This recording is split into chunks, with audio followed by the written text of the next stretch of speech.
Welcome back, trainer. So, Venture Week has begun, and it is quite amazing so far. I did find myself a shiny, which we're going to go over here in just a moment, as well as going over the tasks, and this time showing you which ones are going to give you what rewards, as opposed to just going over the tasks like we did in the last video. So, if we back out here, there's also something else very interesting going on here, and I'm not too sure 100% if this is here to stay, but if you go to your legendaries, I did have to close my app and go back in.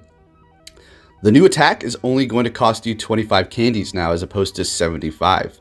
But unfortunately, it's still going to be 100,000 Stardust to purchase that. I mean, if it went down to like, could you imagine like 50,000? That would be quite amazing.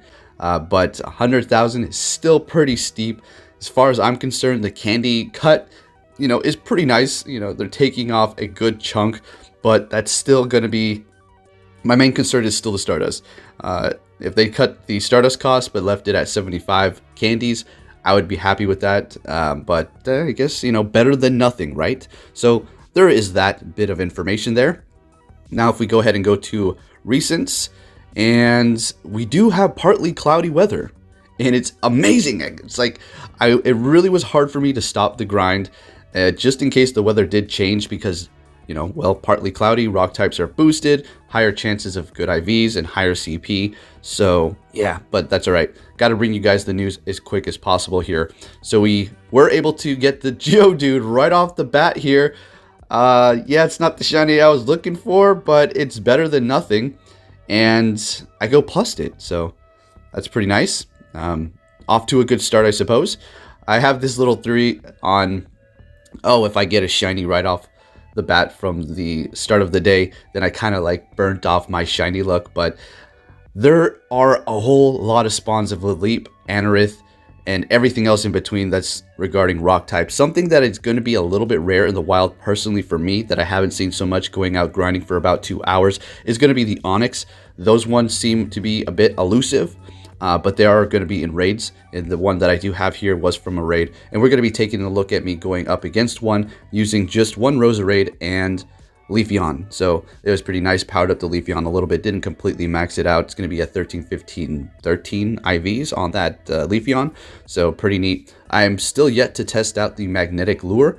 If you have, please leave a comment below and tell me your experience personally, because if they do work out quite nice when I do drop one later, I do have plans in purchasing a few more for this event.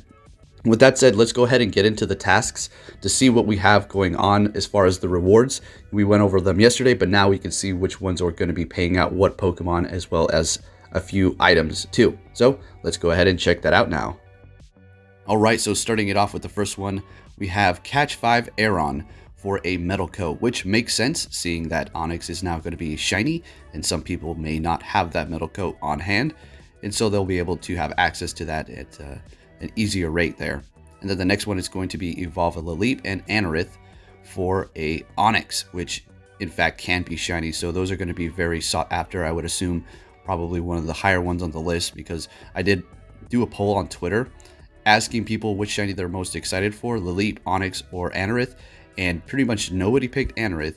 Just a few people picked Laleep, and there was like about 500 votes. I have to go back and check, but yeah, people are looking for the Onix basically.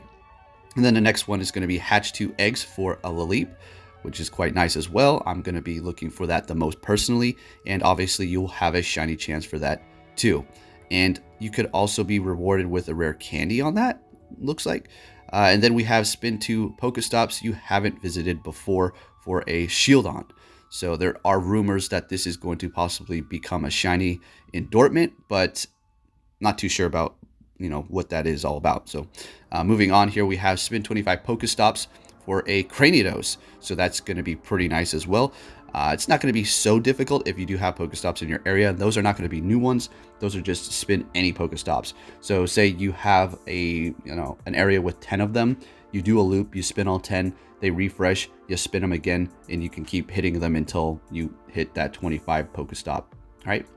And then moving on, we have earn 3 candies walking with your buddy. And that is going to be for an Anorith. That's one, it is what it is. All right, moving on to the next one. Catch 5 Ammonite or Kabuto So those are spawning pretty nicely, but we do have partly cloudy weather. I don't know how much that's going to change once the weather does shift into something else, and that is going to be for a Aerodactyl, which in fact can be shiny as well. And this image is going to be made by LeakDuck. I will have a link to their Twitter in the description. And then here we have some of the images for the new shiny Pokemon, as well as the tasks and rewards. So remember, if you do hit that maximum adventure sync kilometers at 50, you will be getting 50,000 Stardust. So make sure you get out there and walk plenty, because that is a fantastic reward. Also with 15 rare candies alongside that, and you will be getting extra XP for hitting new Pokestops with a halo around it.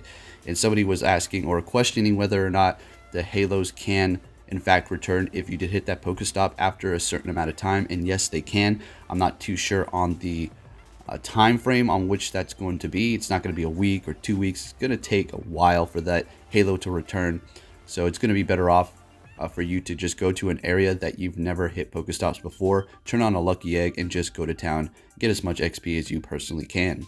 And for the new raids, a lot of you have probably been wondering which ones we have now. For the tier 1s, we have Geodude, which can be shiny, Ammonite, Kabuto, the Leap, and Anorith. As a matter of fact, all of those can be shiny for the tier 1s. For the tier 2s, we have Sudowoodo, Magcargo, Nosepass, and Mawile.